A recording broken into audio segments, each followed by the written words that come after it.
Di Portanese che può spingere la transizione fuori per Giusto, si prende la tripla senza paura, la mette a segno 6-4. Che rimbalzo di ribaltamento del lato per il numero 13 Poltroneri, questa volta la mette dalla lunga distanza, -1 per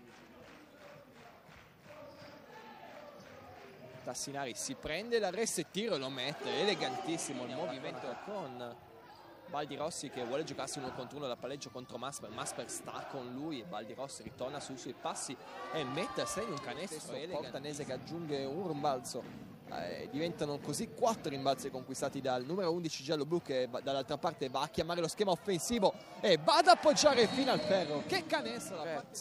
Pick and roll, si butta dentro, assist sotto per il suo compagno, il numero 12 Kucek, che mette a segno. Conduce l'azione offensiva fuori per Defan che non ha paura e mette a segno Giadini che prova ad alzare l'assist per il abituato a giocare più come esterno, più vicino al perimetro. Ma intanto torniamo alla cronaca, 2 punti anche per Max Defan.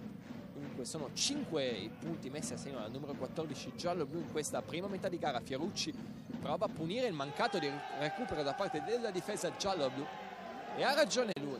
Intanto torniamo alla cronaca perché è ripresa, ha già messo a segno 11 punti.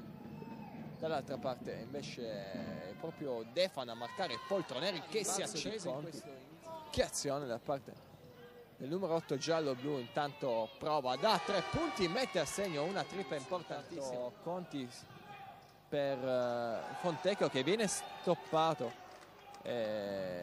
Truccolo può andare dall'altra parte per Poltroneri, importante da 3 punti, arriva la tripla del 52-49, Parente perde il pallone, Truccolo può andare ad inchiodare i blocchi d'uscita di Truccolo in questo momento. Chiatti fuori per numero 13 Poltroneri, mancato da Conti che sta con lui. Poltroneri si alza, Perugia ormai non li ferma, 3 potrebbe tentare il tiro sulla zona avversaria. Portanese si alza da 3 punti e mette a segno una tripla importantissima. Fuori Masper contro Baldirossi, può giocarsi in 1 punto, cade all'indietro e mette a segno un canestro di classe. Portanese che finta e va, si prende la penetrazione centrale, segna 3 secondi, 2-1.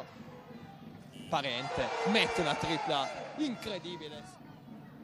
Giadini e Conti in stereofonia in difesa sull'avversario. Baldirossi si prende il tiro importante e messa a segno -7, raddoppio e palla persa per Perugia.